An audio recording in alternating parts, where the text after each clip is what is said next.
और सीधे प्रणाम मुद्रा में आ जाएं।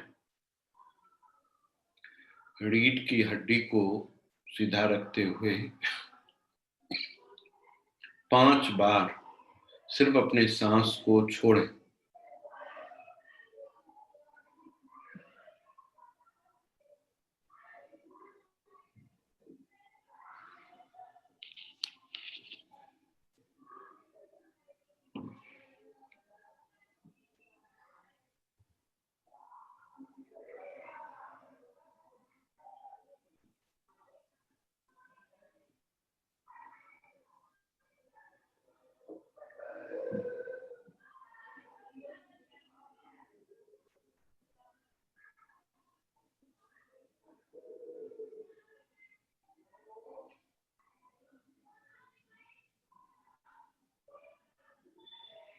अपने माता पिता को प्रणाम करें।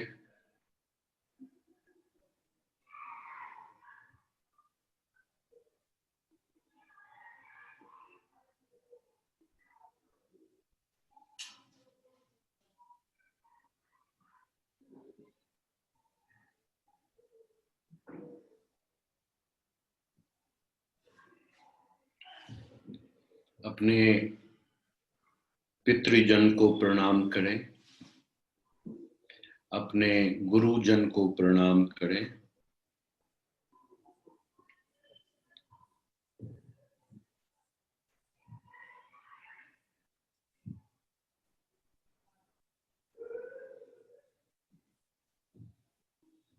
अपने गुरु देवता को प्रणाम करें। अपने कुल देवता देवी, ग्राम देवता, ग्राम देवी को प्रणाम करें।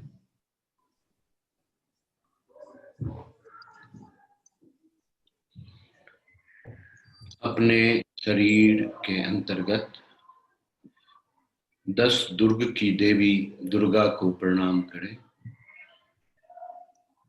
उनके विभिन्न स्वरूपों की स्तुति करें। नमो देव्यै प्रकृत्यै च विद्धात्र्यै सततं नमः। कल्याण्यै कामदाय च वृद्ध्यै सिद्ध्यै नमो नमः। सच्चिदानंद रूपिण्यै संसारण्यै नमः। पंचकृत विद्यात्र्यै ते भुवनेश्यै नमो नमः। सर्वाधिष्ठान रूपाय कूटस्थाय नमो नमः। अर्धमात्रार्थभूताय हृदलेखाय नमो नमः।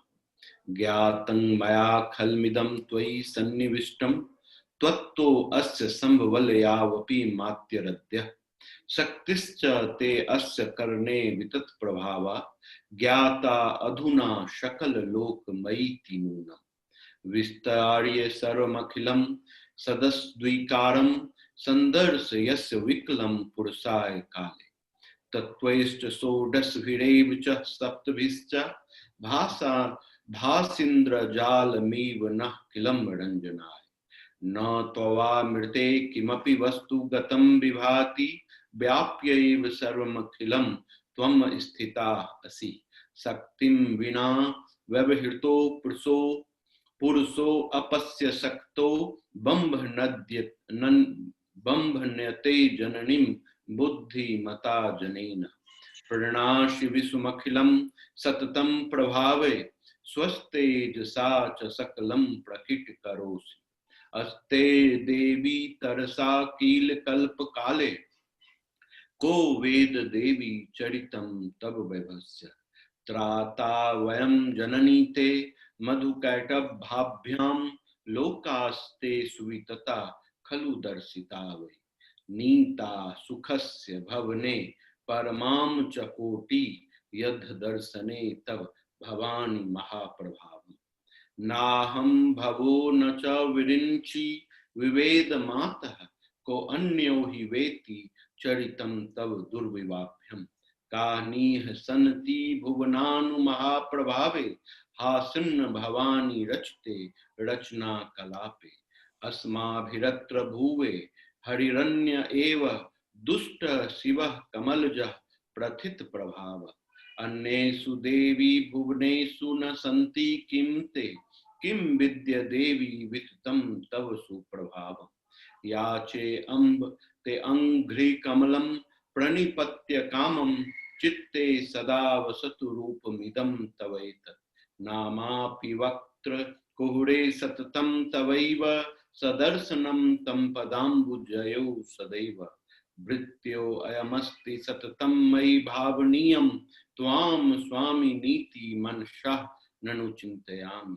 एषा वयोर्विडता किल देवी भूया द्वयाप्ति सदैव जननी सुतयोरिवारे। जय भगवती, जय भगवती, जय माँ दुर्गा, जय माँ दुर्गा, जय माँ दुर्गा।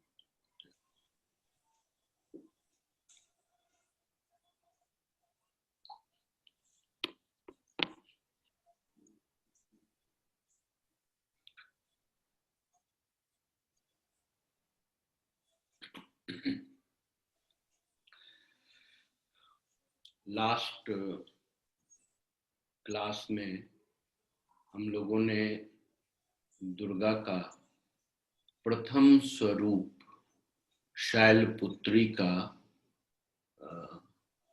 अपने जीवन में अनुभव किया था। शैलपुत्री एक ऐसी ताकत है, ऐसी क्षमता है, ऐसी विचारधारा है, ऐसा अंतर्मन के अंतर्गत क्षमता है, जिस क्षमता, जिस ताकत, जिस शक्ति के द्वारा जब हम अपने जीवन में कंप्लीटली डिस्ट्रॉय हो जाते हैं, यानी कि जीवन कंप्लीट रूप से पूर्णतया अंधेरा में दिखता है, कहीं कोई रास्ता नहीं दिखाई देता, कहीं कोई रिसोर्सेस नहीं दिखाई देता, उस समय अपने अंदर की शैलपुत्री को हम आवाहन करके अपने आप को स्थापित करने में सक्षम होते हैं। इस शैलपुत्री के द्वारा जीवन में बड़ा ही अद्भुत प्रभाव है। ये हमारी मानसिकता का सबसे पहला स्वरूप है, जिस स्वरूप के द्वारा हम अपने मानसिक, शारीरिक और आत्मिक स्तर को एकाकर कर, एक साथ जोड़ करके, उसको योग में ला करके और जीवन के अद्भुत संयोग का प्रतिपादन करने में सक्षम होते हैं। ये शैलपुत्री एक ऐसी क्षमता है जिस क्षमता के द्वारा आप जब अपनी स्थिति से, परिस्थिति से, जीवन की कठिनाइयों से, अपनी अवस्था से, अपनी पोजीशन से, अपनी पावर से च्युत होने के बाद जो लो स्टीम डेवलप होता है, जो लोअर सिस्टम्स डेवलप होता है, उसको दूर करने में हम सक्षम होते हैं। इसीलिए ये एक एक करके बड़ा ही अद्भुत क्षमता का संचार करने वाली है।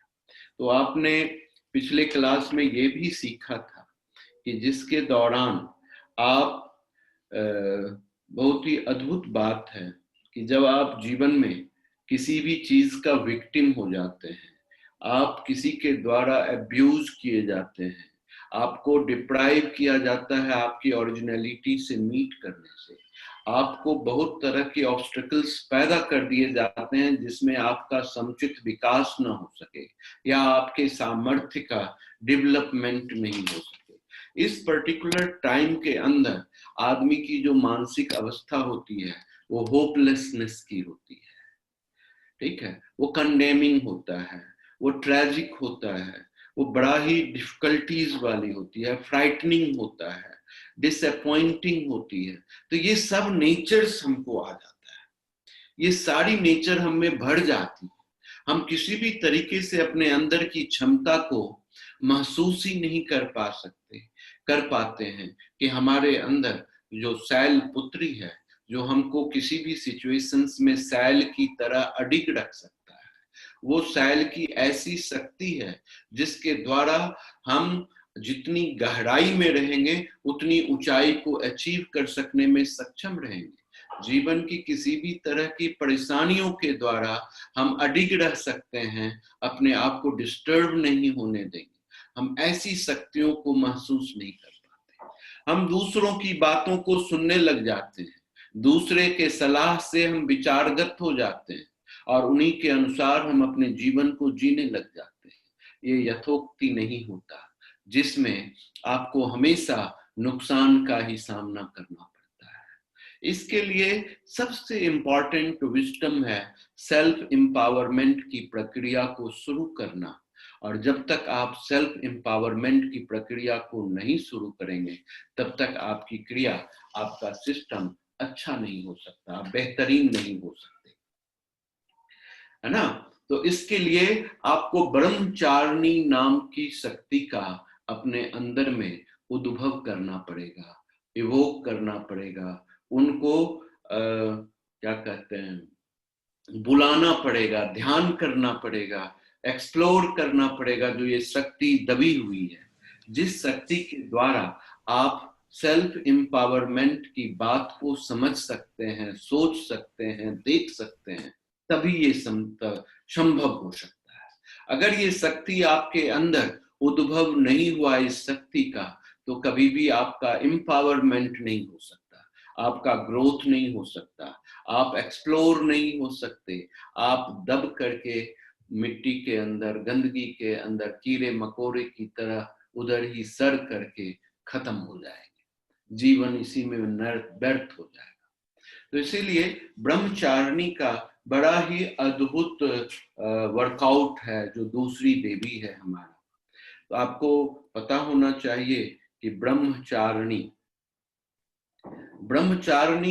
के नाम के उच्चारण करने से ही हमको ऐसा महसूस होता है कि हम ज्योतिर्मय हो गए, है ना, भव्य हो गए हैं, ऐसा महसूस होता है। और ब्रह्मचारिणी का मतलब होता है कि ऐसी शक्ति जो ब्रह्म का आचरण करे, है ना। तो जो ब्रह्म का आचरण करने वाला शक्ति जो है वो ब्रह्मचारिणी होती है। अब हमको ये समझना होगा कि ब्रह्म क्या है। जब तक हम ये नहीं समझेंगे कि ब्रह्म क्या है, तब तक हम उसका आचरण कैसे कर सकेंगे? एकदम से नहीं करेंगे। ब्रह्म जो होता है वो मूल तत्व है इस जगत का, इस संसार का। उस एलिमेंट के बिना ये संसार का फॉर्मेशन ही नहीं हो सकता है। अद्भुत है ये, हर एक चीज में एग्जिस्ट कर रहा है, अच्छा में, बुरा में, खराब क्या कहते हैं, गंदगी में, अच्छाई में, दुनिया का हर एक चीज, जो चीज हमको विजुलाइज हो रहा है, उस सारी जगह में ये ब्रह्म का उपस्थिति है। ब्रह्म के उपस्थिति के साथ हमको ये भी समझना बड़ा जरूरी होता है कि इसका दूसरा नाम विवेक है, जो आपका जो विजडम है, अनुभूति है, एक्सपीरियंस है, जो आपका अपना ज्ञान है, आत्मिक ज्ञान है, इसको भी ब्रह्म कहते हैं। फिर ये परमात्मा को भी ब्रह्म कहते हैं, आत्मा को भी ब्रह्म कहते हैं, है कि नहीं। तो ये सारे के सारे ब्रह्म कहलाते हैं। और जो आप अपने आप में हैं, तो वो भी आप ब्रह्म ही हैं। इसीलिए हम ध्यान की जब विशिष्ट अवस्था में पहुंचते हैं, तो हम क्या बोलते हैं? अहम ब्रह्मा अस्मि, बोलते हैं ना, अहम ब्रह्म अस्मि, मैं ही ब्रह्म हूं। वो तब हो सकते हैं आप ब्रह्म, जब आप ब्रह्म के आचरण को अनुभव करेंगे, उस आचरण को फॉलो अप करेंगे, तभी तो ब्रह्म हो सकते हैं। नहीं तो ब्रह्म कैसे हो सकते हैं? असंभव बात है ब्रह्म हो जाना, है कि नहीं। तो इसीलिए हमको ये समस्या, इस चीज को समझना पड़ता है कि ब्रह्मचारिणी होने के लिए हमको ब्रह्म का आचरण करना पड़ता है। और ब्रह्म का आचरण करने के लिए इसी से ब्रह्मचर्य बना है, इसी से ब्रह्मचारी बना है। लेकिन यहां पर ब्रह्मचारिणी है तो ये स्त्री से एसोसिएटेड है, स्त्री से जुड़ा हुआ प्रोग्राम है ना। अब इस ब्रह्मचारिणी के आविर्भाव का बड़ा अद्भुत कहानी है। ये ब्रह्मचारिणी जो स्वरूप है दुर्गा का, देवी का, वो बड़ा अद्भुत है। इसकी कहानी ऐसी होती है कि जब ये पैदा लेती हैं हिमालय के घर में गौड़ी, तो पैदा लेने के बाद जो ब्रह्मचारिणी जो कैसे बनी इसकी बात है। तब इनको पता चला कि इनकी शादी महादेव से होनी है, तो महादेव से होनी है इनकी शादी, तो इसके लिए अब ये शादी तो वैसे मुश्किल है, तो कैसे होगी शादी, इसके लिए हमको शिव को प्रसन्न करना है। क्या करना है? शिव को प्रसन्न करना है। और शिव को प्रसन्न करने के लिए इन्होंने ब्रह्म का आचरण को अनुभूत किया। ब्रह्म के आचरण को अनुभूत किया। अनुभूत का मतलब क्या होता है कि फॉलो अप कर लिया, कि वो ब्रह्म स्वरूपा होने लग गई उस आचरण को अनुभूत। इसके लिए उन्होंने अपना घर बार छोड़ करके, त्याग करके तप करने के लिए जंगल में गई और वहां हजारों साल तपस्या करती रही। कहीं कहीं 100 साल है, कहीं कहीं हजारों साल है, हाँ, तपस्या करती रही। और उस तपस्या के उपरांत शिव स्वतः शक्ति के पास, यानी कि शिव कहां पर उपस्थित है? आपके टॉप ऑफ द हेड में। और शक्ति कहां पर स्थित है? आपके बॉटम ऑफ द स्पाइन में। तो जो पार्वती जो है, जो क्या कहते हैं, ब्रह्मचारिणी जो है, वो मूलाधार के अंतर्गत हजारों साल प्रैक्टिस करती रही, तप करती रही। जैसे, इसीलिए अब देखिए, दूरी तो तय करनी है 3.5 फीट का, यानी कि स्पाइनल कॉर्ड से लेकर के टॉप ऑफ द स्पाइन तक। इस जर्नी को हम तय करने में 84,000 योनि में जन्म ले लेते हैं। इतना क्रिएचर के फॉर्म में हमारा जन्म हो जाता है। हम कभी कीड़ा बनते हैं, कभी मकोड़ा बनते हैं, कभी सांप बनते हैं, कभी मछली बनते हैं, कभी बंदर बनते हैं, कभी भालू बनते हैं। ये सब बनते बनाते 84,000 क्रिएचर्स में के थ्रू जब हम गुजरते हैं और हर एक समय तप करते रहते हैं, तो तप करने के बाद मनुष्य बनते हैं। और जब मनुष्य बनते हैं तो ये समय बड़ा अद्भुत बन जाता है, क्योंकि इस अवस्था को पाने के लिए हर एक ब्रह्मांड का हर एक क्रिएचर्स लालायित होता है। देवता, किन्नर, गंधर्व, जितने भी लोग हैं, सब चाहते हैं कि मैं मनुष्य बन जाऊं। तो इस मनुष्य बन जाने की प्रवृत्ति के अंतर्गत अद्भुत बात पैदा हो जाती है। तब इतना तप होता है कि शक्ति ऊपर नहीं उठती। शिव को शक्ति के पास आना पड़ता है, डाउनफॉल होता है। यहां से वो नीचे की ओर शिव पहुंचते हैं, और शिव पहुंचने के बाद तब वो दोनों मर्ज होते हैं, तो महाशिवरात्रि होती है कि नहीं? उसी समय महाशिवरात्रि होता है, क्योंकि वो ऐसा डिस्ट्रक्टिव मोमेंट है यूनिवर्स का कि सब कुछ खत्म है और फिर मर्जिंग शुरू होता है, इनिशियल स्टेज। तो उसमें जो तप करने की प्रक्रिया है वो ब्रह्मचारिणी की है, यानी कि ब्रह्मचार्युतुम शीलम यस्या सा ब्रह्मचारिणी। जो सच्चिदानंद, सत्य चित आनंद को प्राप्त करना, महाशिव को प्राप्त करना जिनका स्वभाव हो, वो ब्रह्मचारिणी है। जो महाशिव से मिलना चाहता है, जो महाशिव को मिलने के लिए अपने पास अट्रैक्ट कर लेता है, अपनी पावर से उनको अपने पास ला करके मर्ज होने के लिए मजबूर कर देता है, ये शक्ति जो होती है ब्रह्मचारिणी। हम सभी आदमी देखे हैं कि हमारे जो क्या कहते हैं, हिंदू फिलॉसफी के अंदर 4 आश्रम हैं, है ना?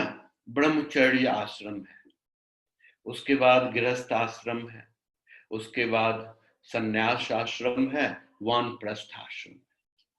ये जो चारों आश्रम है, ये बड़ी अद्भुत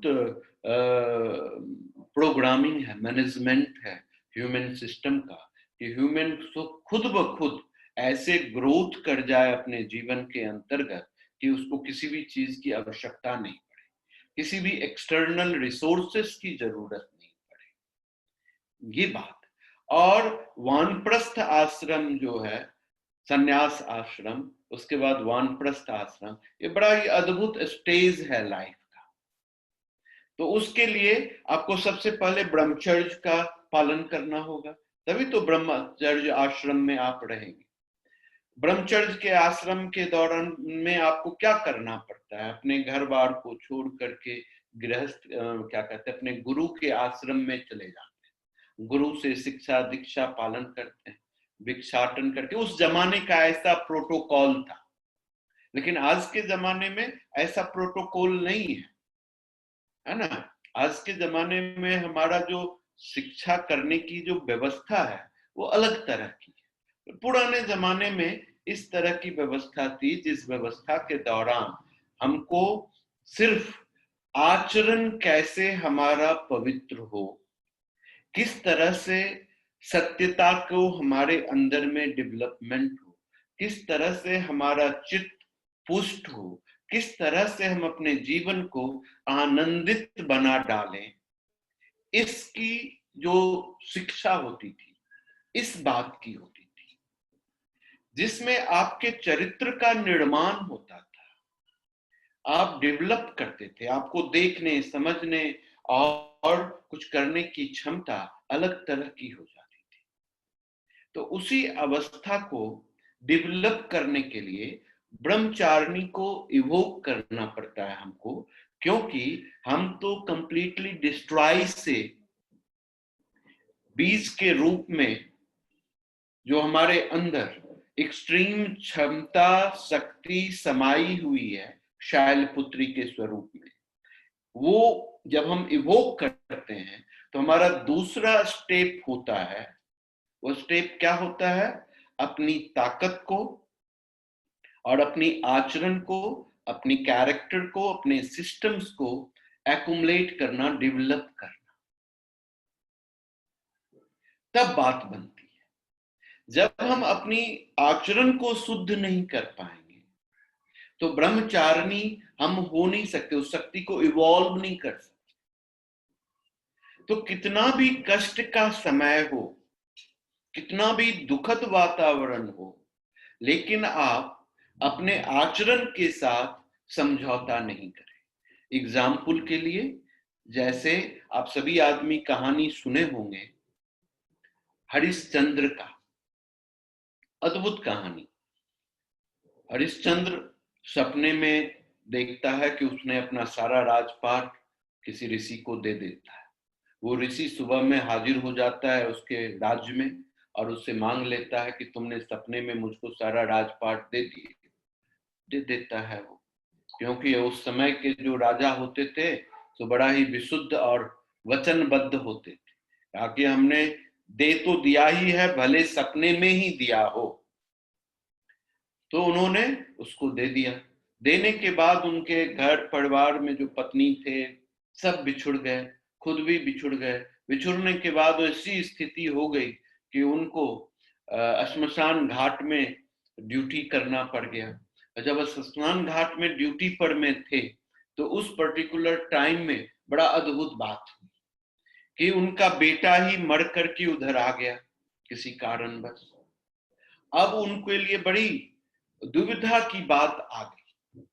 एक तरफ ड्यूटी का था आचरण कि ड्यूटी में कितना वो परफेक्ट रहते हैं, उस नियम को कितना फॉलो अप करते हैं।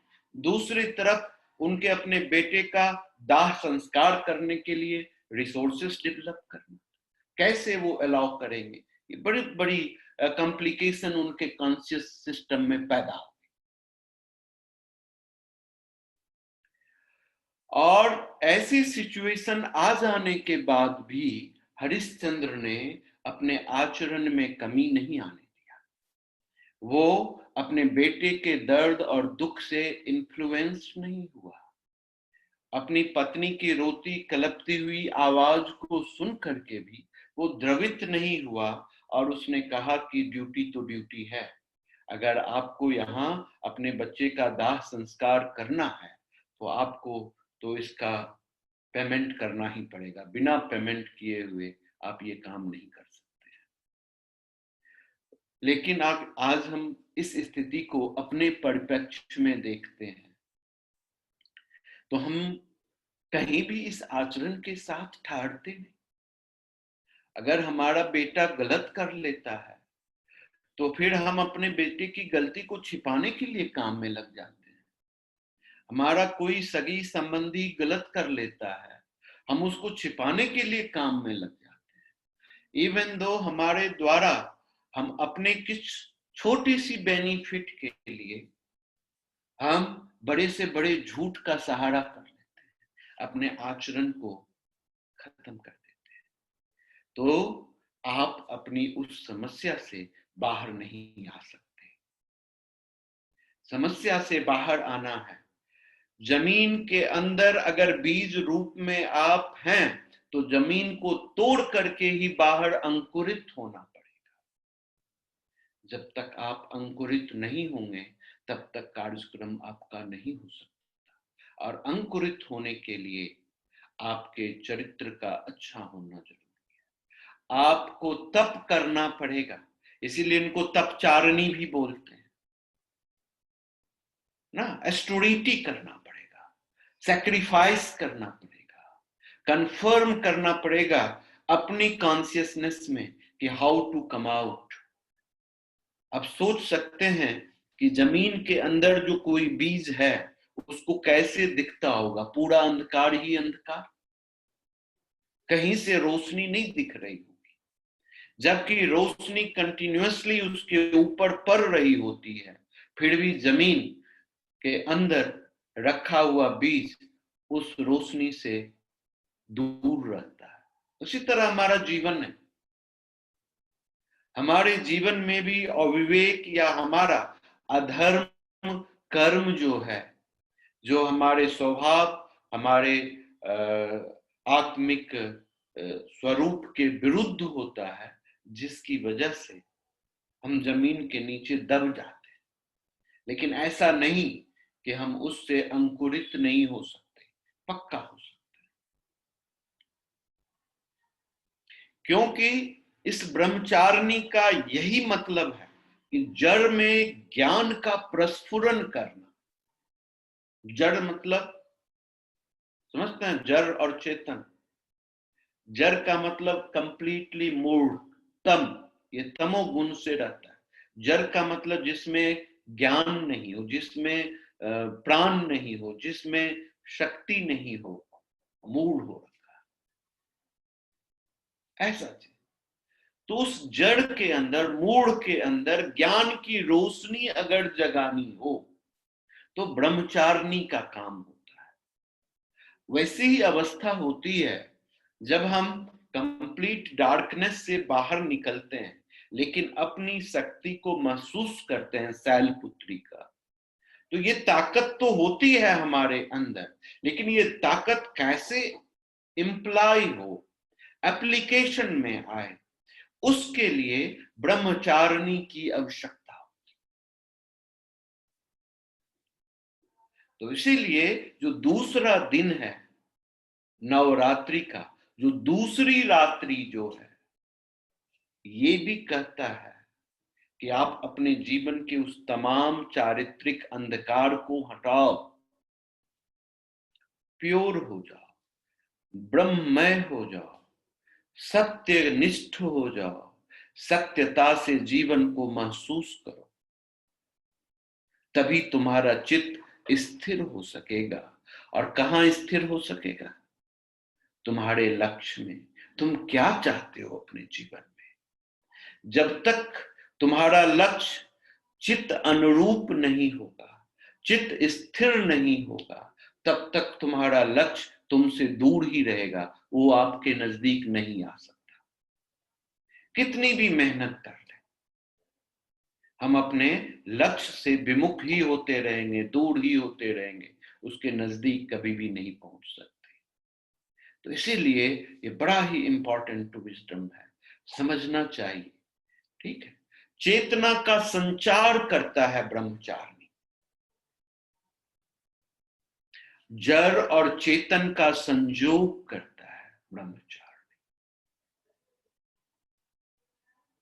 जीवन में जितना भी अंकुरण हो रहा है, अंकुरित हो रहा है, जो भी चीज जिस किसी भी लेवल्स में, चाहे विचार का अंकुरण हो, चाहे भाव का अंकुरण हो, चाहे चरित्र का अंकुरण हो, चाहे कर्म का अंकुरण हो, चाहे वाणी का अंकुरण हो, जो भी चीज, चाहे शब्द का प्रस्फुटन हो आपके अंतर्गत, ये ब्रह्मचारिणी के बिना संभव नहीं है। जितनी भी अंकुरण है, ये सारा का सारा अंकुरण ब्रह्मचारिणी का ही काम है। आप देखते हैं कि प्रकृति के अंतर्गत जब पतझड़ आता है, ऑटम आता है, तो क्या होता है? सारे के सारे पत्ते झड़ जाते हैं, टहनियां सूखी सूखी हो जाती है, दूर दूर तक जमीन ड्राई और नीरस दिखने लग जाता है। लेकिन जो बसंत ब्रह्मचारिणी है, जैसे ही प्रवेश करता है तो सारी जगहों से प्रस्फुटन होना शुरू हो जाती है,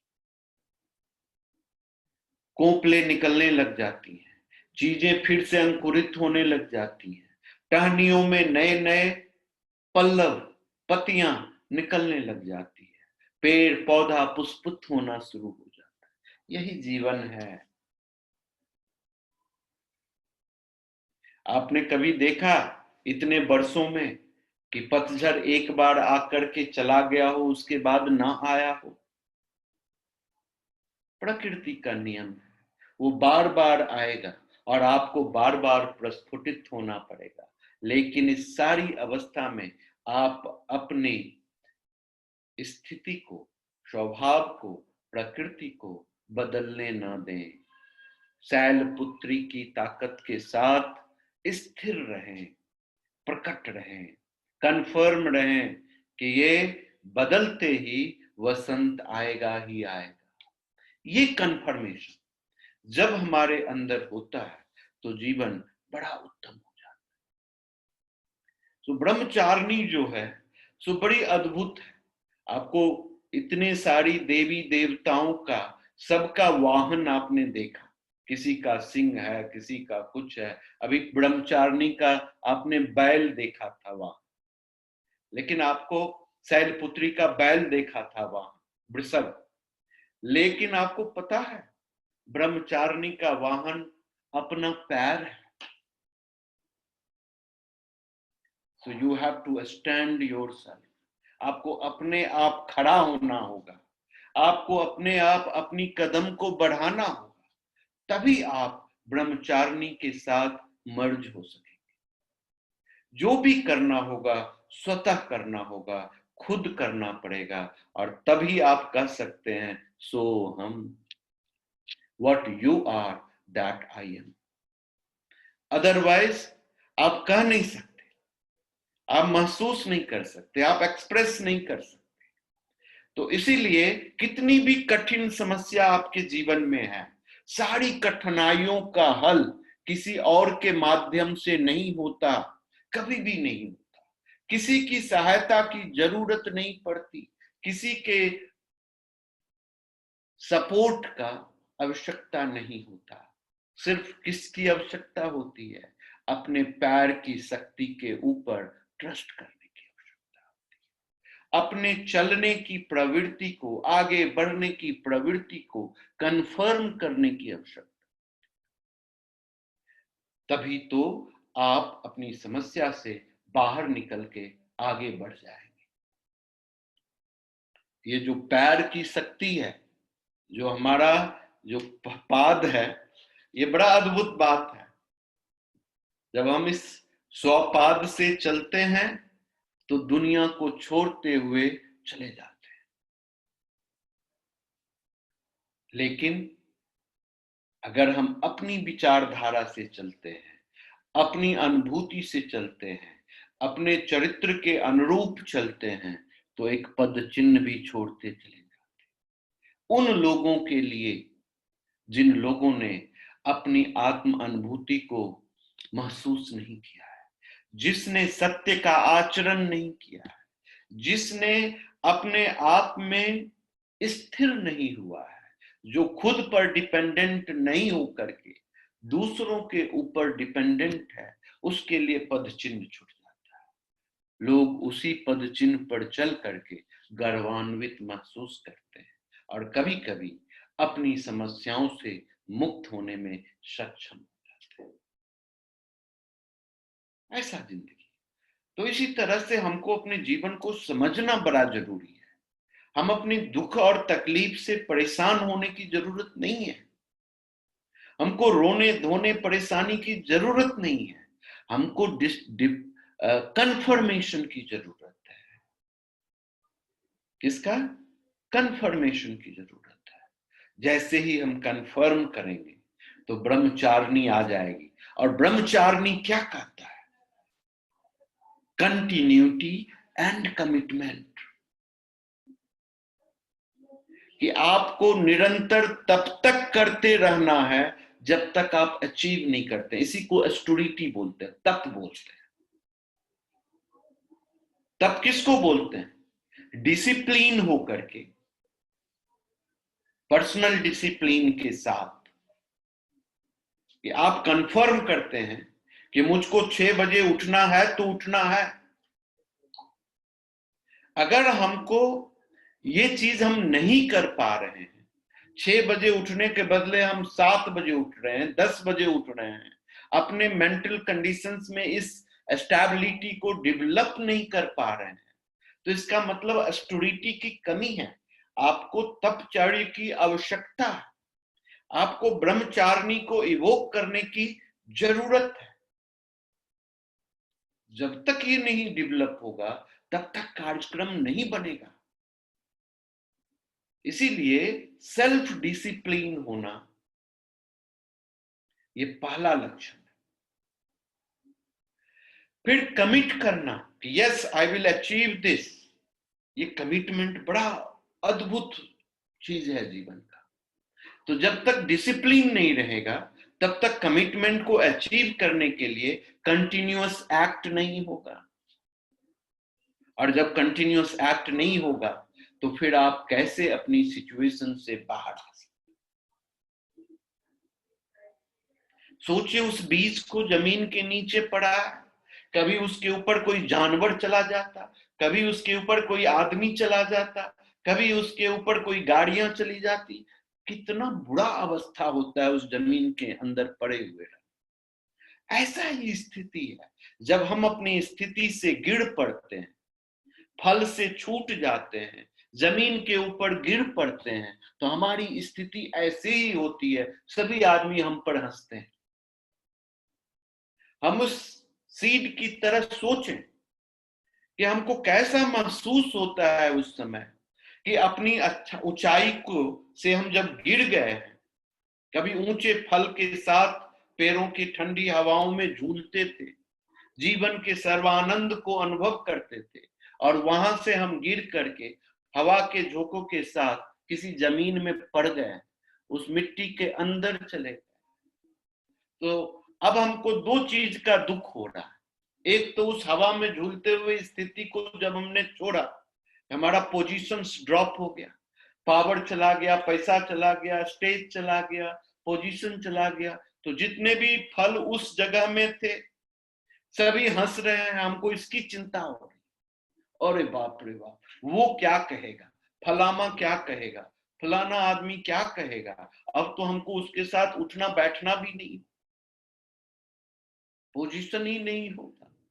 ऐसा महसूस, वैसा ही बीज महसूस करता है जब उसके ऊपर कोई बैल दौड़ जाता है, कोई आदमी धम धम करते हुए जूट बूट पहन करके उसको रौंदते हुए चला जाता है। ऐसा ही होता है जब हम गरीब हो जाते हैं, निरीह हो जाते हैं, कमजोर हो जाते हैं, जब हम अपनी पोजीशन से ड्रॉप हो जाते हैं, तो ऐसी ही अवस्था हो जाती है। सभी हंसते हैं, सभी बेवकूफ मानते हैं, लेकिन कोई भी आदमी हमारे अंदर जो एग्जिस्ट शैलपुत्री है उसको महसूस नहीं करता। कोई भी व्यक्ति वसंत फिर से आएगा इसकी अनुभूति नहीं करता। जो आदमी विवेकशील है उस बीज की तरह सुसुप्त अवस्था में स्थिर है, उसका मन एकाग्र है, चित्त में उसका लक्ष्य स्थापित है, तो वो फिर से अंकुरित होगा। उसको ब्रह्मचारिणी की आवश्यकता है। अद्भुत बात, बहुत ही अद्भुत व्यवस्था है। और जैसे ही ये अंकुरित होगा तो बड़ी अद्भुत बात हो जाएगी। हम फिर से ग्रोथ कर जाएंगे, फिर से उसी हवा की झोंकों में झूलेंगे, बड़ी ऊंचाई पर फल के साथ चिपके रहे। तो इस अवस्था में फिर से डेवलप होने की जो क्षमता, जो ताकत, उसको एक्सप्लोर करने का काम ब्रह्मचारिणी करती है। अब देखो, इसके दाहिने हाथ में माला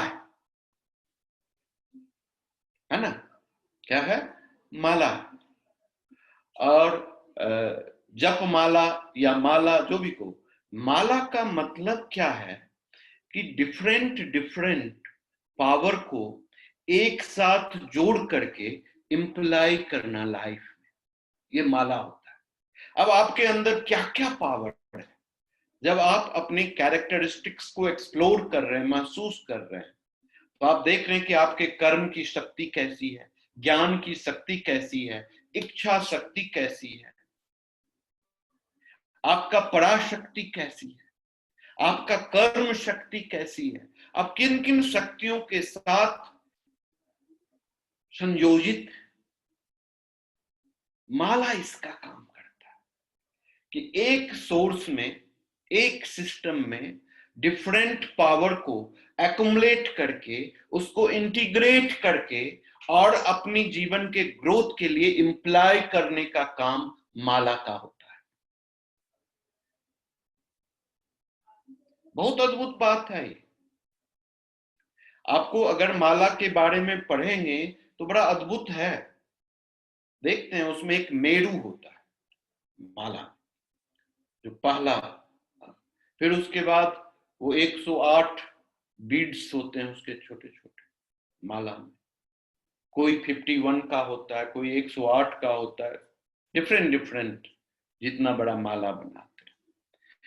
वैसे ही जब हम माला भगवती को या किसी आइडल को अर्पित करते हैं या किसी भी आदमी को पहनाते हैं, जो फ्लावर जो है वो सिंबॉलिक विजडम है अपने कंप्लीट पॉजिटिव इमोशंस का। जितने भी आपके अंदर पॉजिटिव इमोशंस हैं उसका वो सिंबल है। और जब ये सिंबल एक्सप्लोर होता है, उसको आप एक साथ जोड़ते हैं और किसी को अर्पित करते हैं, तो अपने अद्भुत स्नेह को आदान प्रदान करने में सक्षम होते हैं। तो you are under the eternal love, ऐसा चीज हो जाता है। आप फिर हर्ट नहीं होंगे, आप तकलीफ में नहीं होंगे, आप परेशान नहीं होंगे, आप दुखी नहीं होंगे। इसीलिए उनके राइट हैंड में माला है, लेकिन लेफ्ट हैंड में कमंडल में पानी है, जल है। तो ये जल को मतलब 2-3 होता है।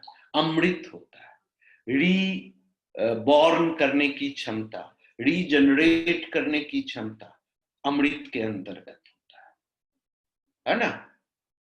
एंड इवन दो जो ब्रह्मचारिणी था, उन्होंने युद्ध में अपने कमंडल के पानी से ही सारे दुश्मनों को हरा दिया। यानी कि जब आपका चरित्र फर्म होगा, जब आप सत्यनिष्ठ होंगे, तो जितने भी दुश्मन आपके आएंगे वो आपकी फ्लूइडिटी की वजह से, आपके जलगत स्वभाव की वजह से, आपकी वाटरी नेचर की वजह से आप सारे को हरा सकते हैं, उसको डिफीट कर सकते हैं, और फिर आप अपना रास्ता स्वतः पैदा कर सकते हैं। देखते हैं पानी को, बहाव कैसा होता है उसका, कितने भी उसको बांध दे, पुल बांध दे, रोकने की कोशिश करें, वो अपनी रास्ता निकाल ही लेती है। कितना भी वॉल स्ट्रांग क्यों ना हो, अगर वहां पानी जमा हो रहा है तो रास्ता वो निकाल ही लेगा वॉल के थ्रू। ऐसा ही जीवन है। तो जब आपके हाथ में कमंडल है, आपकी ब्रह्मचारिणी शक्ति आपके अंदर फ्लूइडिटी की कैरेक्टरिस्टिक्स देता है, और ये आपके दूसरे चक्रास को, जिसको स्वाधिष्ठान कहते हैं, स्व अधिष्ठान, यानी कि सेल्फ एस्टैब्लिश्ड होने की जो क्षमता है, इस चक्र को एक्सप्लोर कराने में, डेवलप कराने में, एक्टिव कराने में ये शक्ति का बहुत बड़ा रोल है। तो आपने समझा कि ये काम किसी और से नहीं होता, स्वतः करना पड़ेगा, आपको स्वपाद यात्रा करना पड़ेगा। Your journey will be with your own, no one will be with you in your tough time of life. लेकिन बड़ा ही विडंबना होती है कि हमको दुखद समय में एक्सपेक्टेशन होता है कि कोई हमारे साथ रहे। वो जितना लोग हमारे साथ होता है, उतनी दुखद का समय बढ़ते चला जाता है, कम नहीं होता। जो रिकवरी टाइम जो है वो डिले हो जाएगा, क्योंकि हम दूसरे के साथ, जब हमारे साथ में वो रहेगा, हमारे दुख दर्द में वो पश्चाताप का आंसू बहाएगा, हमारे प्रति सिंपैथी दिखाएगा, एम्पैथी दिखाएगा, हमको बड़ा ही दुखी भाव से देखेगा, ये बंदा तो गया काम से, है ना, हमारे साथ मीठा बात करेगा। तो हमारी जो उस पर्टिकुलर टाइम में जो सेल्फ एनालिटिक और सेल्फ एक्सप्लोरिंग स्ट्रेंथ है, वो दब जाता है दूसरे के इन्फ्लुएंस हो जाने से। हम कमजोर पड़ने लग जाते हैं। शैलपुत्री तो रहती है, लेकिन ब्रह्मचारिणी में कमजोरी पैदा कर देता है दूसरे का आ जाना। तो हम जब इलाज करते रहते हैं तो हम बोलते हैं कि कोई भी पेशेंट अगर हॉस्पिटल में फाइनल स्टेज में पहुंच गया है, तो never tell anyone and never call anyone to meet at hospital. उनको ये नहीं बताओ कि उनकी क्या परेशानी है, वो सब जितने पूछते हैं सबको बताओ कि वो अच्छे हो रहे हैं, अच्छे हो रहे हैं, अच्छे हो रहे हैं। जैसे ही आप उनकी परेशानी को डिस्कस करेंगे तो लोगों के बीच में चर्चा होगी, और वो चर्चा निगेटिव ही होगी, अच्छा नहीं होगा। अच्छा, बड़ा डिंग मारते थे, ऐसा किया इसीलिए तो ये समस्या का सामना करना पड़ा। लोग निगेटिव इन्वायरमेंट आपके ऊपर पैदा कर देगा, फिर वहां से निकलने के लिए मुश्किलात का सामना करना पड़ेगा। लेकिन आपको तो चाइनीज की उस बैम्बू को याद करना है, जो 5 साल तक जमीन के अंदर पड़ा रहता है, और जैसे ही निकलता है तो 1 सप्ताह में 30 फीट, 2 सप्ताह से होते होते 90 फीट का दुनिया का सबसे बड़ा लंबा प्लांट बन जाता है। ये क्षमता है आपके अंदर।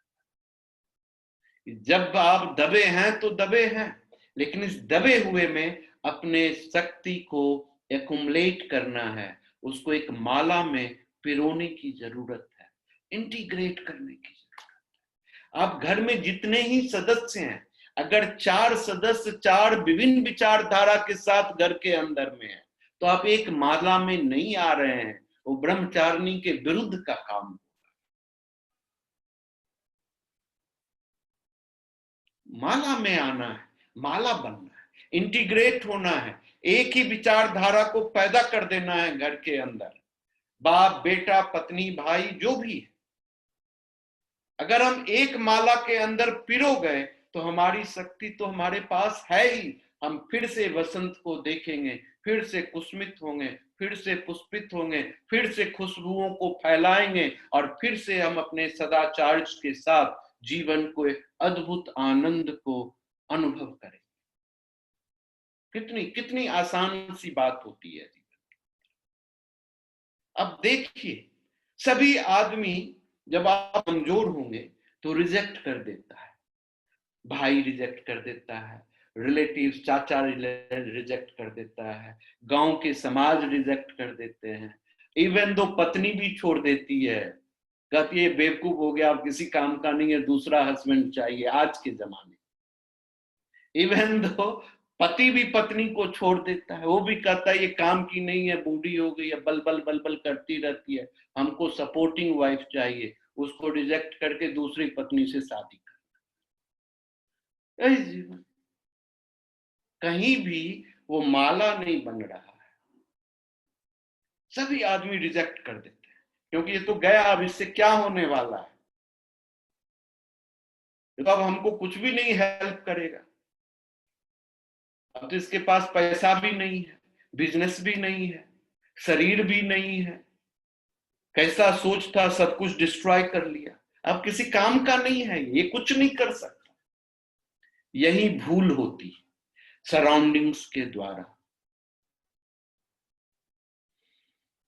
यही भूल होती है। इसीलिए हमेशा याद रखना, कोई कितना भी गिर गया हो, कमजोर हो गया हो, निरीह हो गया हो, उसको कभी भी अपमानित नहीं करना, उसके लिए कभी भी बुरा वचन का उपयोग नहीं करना, क्योंकि उसको वसंत आना है, उसको फिर से प्रस्फुटित होना है, उसको फिर से तरह तरह के फल फूल को पैदा करना है। ये निर्धारित है, ये निश्चित है, क्योंकि उसके जीवन में ब्रह्मचारिणी का प्रभाव होगा। नवरात्रि का दूसरा रात्रि बीतेगा और नई सुबह उसके जीवन में निश्चित तौर से आएगा, निश्चित तौर से आएगा। इसको कंफर्म करना बहुत सामान्य बात है, सिंपल विजडम है, लेकिन समझना उतना ही इंपॉर्टेंट है ना? समझ रहे हैं बात? तो बहुत ही इंपॉर्टेंट है। तो इसके बाद अब हम, बहुत टाइम हो गया, आज 9:05 बज गया है, थोड़ा सा क्रिया करते हैं जिससे कि क्लैरिटी और बेहतरीन हो और अपने अंदर ब्रह्मचारिणी को अनुभव कर सके, अपने स्वाधिष्ठान चक्रास के साथ लिंक हो सके, अपने जीवन के अंदर फ्लूइडिटी को मेंटेन कर सके, कितना भी कठिन अवस्था क्यों ना हो उसके अंदर मूव करते हुए चले जाएं। इसका ध्यान करें, अनुभव करें, इसकी क्रिया करें, और मुझे लगता है कि सारा चीज सुंदर और आनंदित होने में थोड़ा भी दिक्कत नहीं होता है, कहीं भी दिक्कत नहीं होता है। सेल्फ एम्पावरमेंट निश्चित तौर से जरूरी है और इसके लिए कमिटमेंट की जरूरत है, इसके लिए डिसिप्लिन की जरूरत है, इसके लिए कंटिन्यूटी की जरूरत है, इसके लिए अपने आप पर सत्य और ट्रस्ट होने की आवश्यकता है। तो बड़ा ही अद्भुत प्रक्रिया होगी, बड़ा ही आनंदित प्रक्रिया होगी और जीवन खूबसूरत और आनंदित हो जाएगा।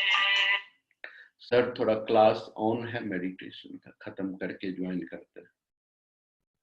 हाँ हाँ ठीक। तो ये चीज होती है, तो इसको हमको समझना बहुत ही जरूरी है। तो आज की जो हमारी क्रिया है वो बड़ा ही सुंदर सी क्रिया है ना? आप देखिए, अपने लेफ्ट हैंड को ऐसे करें, अंजुल बनाएं और उसको अपने नाभि के नीचे लोअर एब्डोमेन के ऊपर रखें और फिर दूसरे हाथ को ऐसे करें और इसको अपने गले के नीचे रखें, ऐसा। तो आज का ये मुद्रा है, इस मुद्रा में आपको प्रक्रिया करना है। प्रक्रिया क्या करना है कि जब आप सांस को लें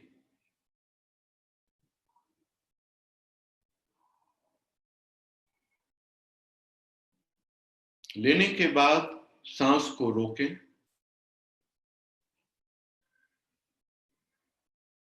और रोकने के बाद फिर धीरे से सांस को छोड़ दें, जितना लंबा आप छोड़ सकते हैं। ये सिंपल क्रिया, इसको हम 2 से 3 मिनट तक करेंगे। 3 मिनट करने के बाद, इस प्रक्रिया को करने के बाद फिर हमको एक अलग सा स्वरूप को ध्यान में रखना है। अपने इस दोनों हाथ को एक साथ एक दूसरे के ऊपर डाल देना है, यूं अर्धचंद्राकार से, है ना, क्रेसेंट मून की तरह। तो इस अवस्था में जब रहेगा, आप देखते हैं कि इसको बोलते हैं अभय मुद्रा। इससे भय नहीं होता, फियर नहीं होता। लेकिन क्यों नहीं भय होता, ये समझने की बात है। क्योंकि ये स्वादिष्ठान चक्र का स्ट्रक्चर है, और स्वादिष्ठान चक्र का स्ट्रक्चर क्रेसेंट मून है। जब हम उसके ऊपर रखते हैं तो हमारी फ्लूइडिटी मेंटेन होने लग जाती है बॉडी का। जब हमारी बॉडी की फ्लूइडिटी मेंटेन होती है, तब हम स्थिर हो जाते हैं, एस्टैब्लिश्ड हो जाते हैं। हमारे अंदर झरना का बहाव हो जाता है। झरना कहां से निकलता है? सैल से, पहाड़ से झरना का बहाव होता है। झरना क्या है? पानी है ना।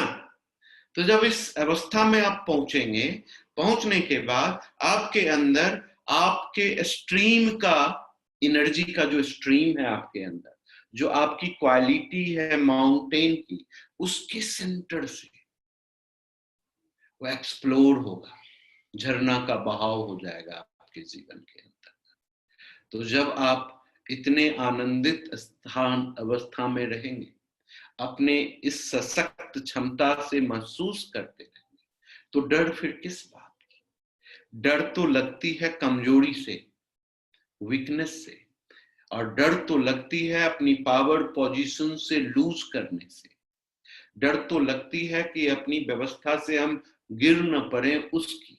डर तो लगती है हमको अननोन प्रोसेस। लेकिन यहां पर जब आप ये इस अवस्था को अटेन करेंगे, तो फिर आपको कभी भी डर नहीं लगेगा। अब बिना डर, बिना कॉन्सिक्वेंसेस के, बड़ा ही स्टेबल ढंग से जिस भावना को आपने अपने अंदर में कंफर्म किया है, उस डायरेक्शंस में आप चलते चले जाएंगे। ये प्रक्रिया में होती है।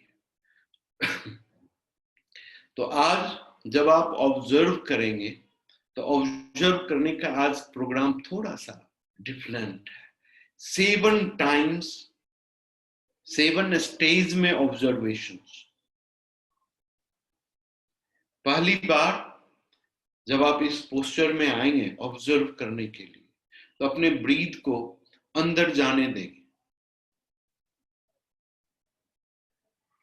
अंदर जाते ही उस ब्रीथ को पहले स्टेज में रोक लें, और रोकने के बाद आप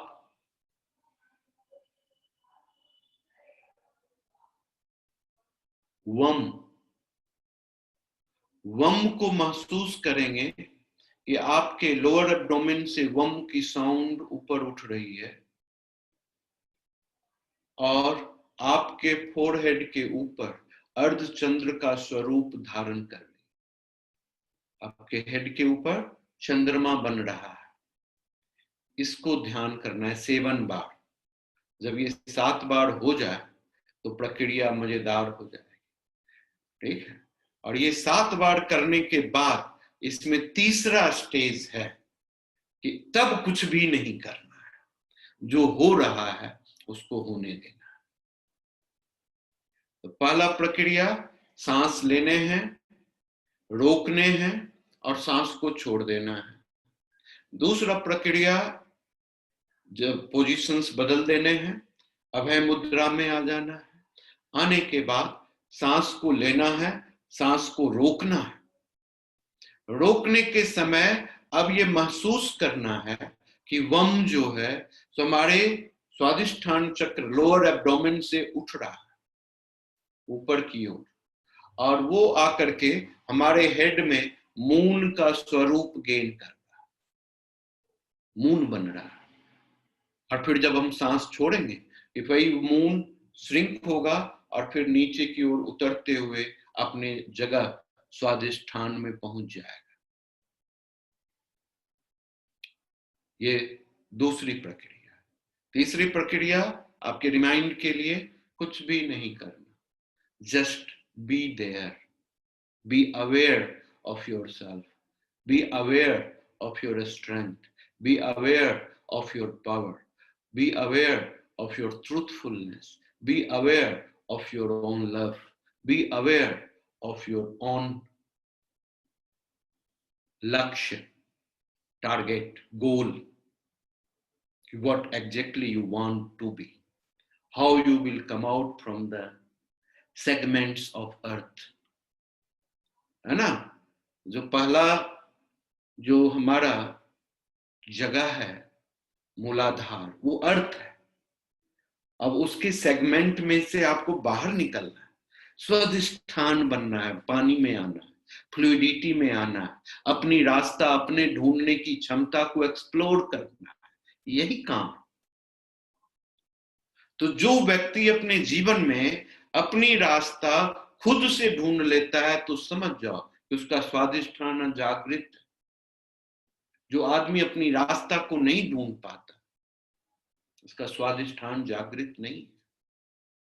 ये स्वादिष्ठान आदमी को पर्पसफुल बनाता है, आदमी को वो क्षमता देता है कि वो अपने पाद के ऊपर चल करके अपनी डेस्टिनेशन तक बिना किसी सपोर्ट का आसानी से पहुंच सकता है।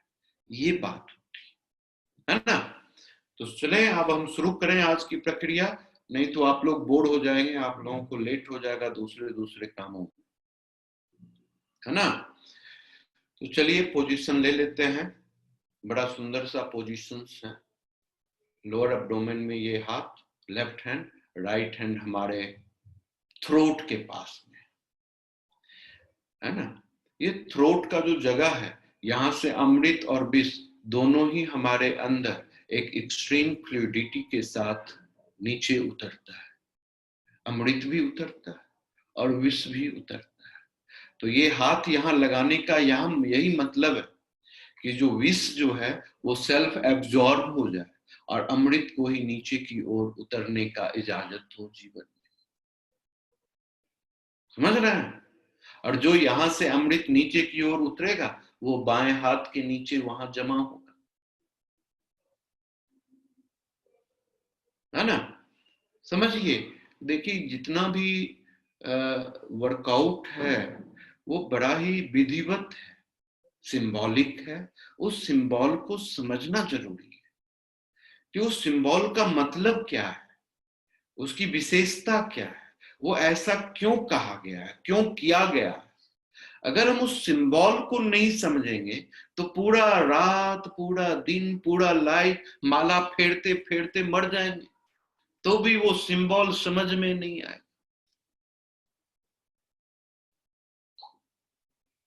और जैसे ही सिंबल समझ में आया तो आप इवॉल्व हो गए। आप क्या हो गए? इवॉल्व हो गए। आपका जो ग्रोथ है वो हो गया, है ना। आपका जो चैतन्य है उसका ग्रोथ हो गया।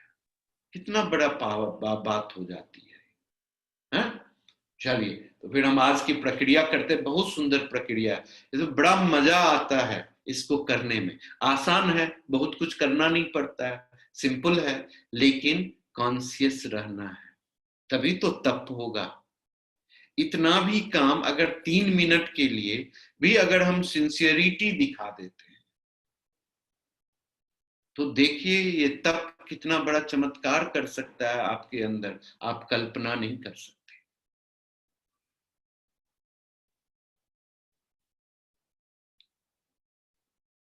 अगर कोई गाली भी दे देगा आपको तो फिर इससे बुरा नहीं लगेगा।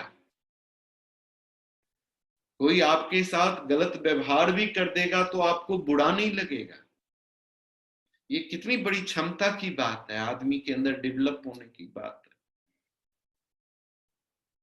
है ना? तो शुरू करते हैं। जय भगवती, जय माँ। पोजीशंस ले लीजिए, आंख को धीरे से बंद करिए, चेहरे के ऊपर प्रसन्नता को लाइए। जस्ट बी रिलैक्स, शांत हो जाए, स्थिर हो जाए, अपने श्वास और प्रश्वास को सहज होने दें।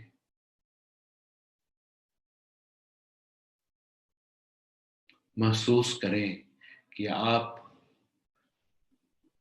असीम हैं, आपकी क्षमता अकल्पनीय है, आपका कर्म करने की ताकत अद्वितीय है, आप यूनिक हैं।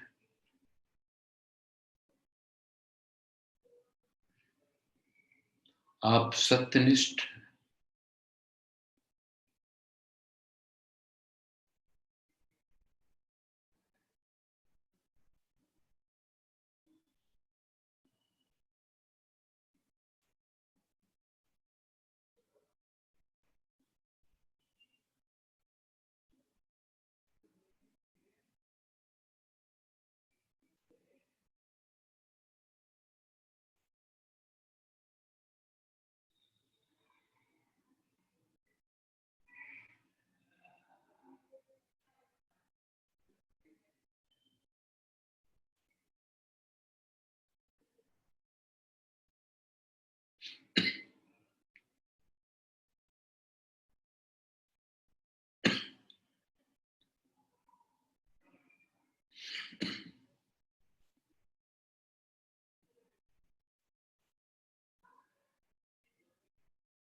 अब आप ज्ञान मुद्रा में आ सकते हैं।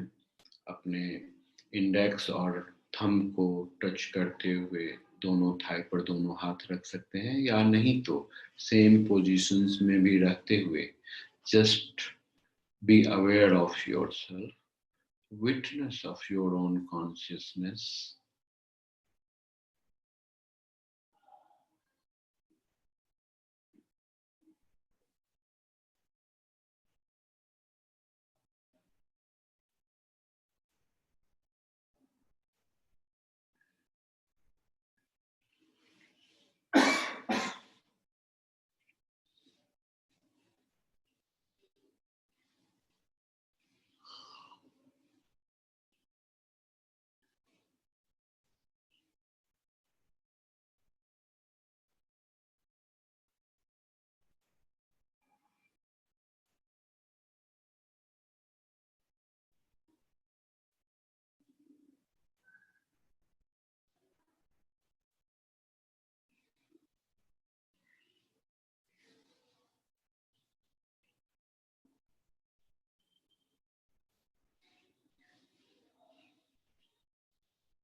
दोनों हाथ को रब कर लें।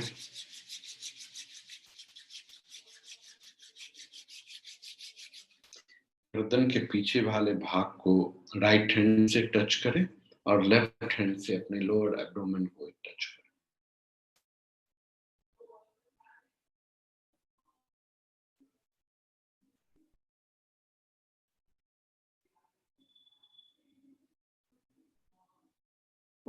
फिर से दोनों हाथ को रब कर लें। अपने दोनों कान को हाथ से बंद कर लें।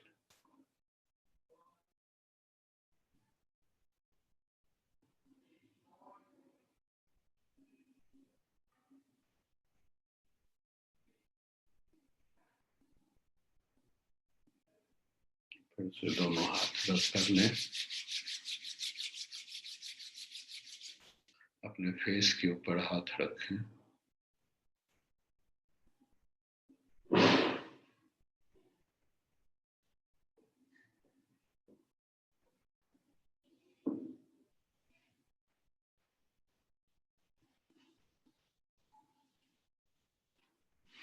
धीरे से अपने आंख को खोल लें। अपने बॉडी को रिलैक्स करें, बॉडी को ट्विस्ट कर लें। थोड़ा सामने की ओर झुक जाएं।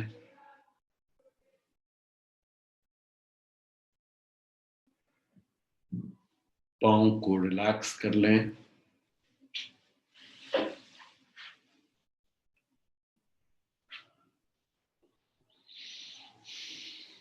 अब आप रिलैक्स हो जाएं।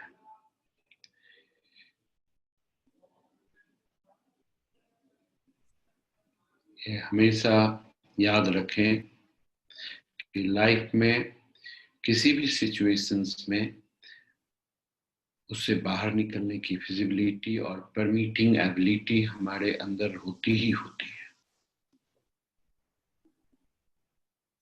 लाइफ फिजिबल है और परमिसिबल है। हर एक कंडीशन से ये दोनों काम करेगा और इस दोनों काम को करने के लिए हमको करेज चाहिए, अफर्मेशन चाहिए और फिर ये दोनों चीजें जब साथ में होंगी तो अपने आप एम्पावरमेंट हो जाएगी। तभी चीजें बनती हैं, सुंदर होती है, आसान होती है। इसी के साथ हम आज आपसे विदा चाहेंगे क्योंकि हमारा दूसरा मीटिंग ऑलरेडी शुरू हो गया है, तो वहां से फोन आ गया था कि आप जल्दी से विदा ले लें। ठीक है,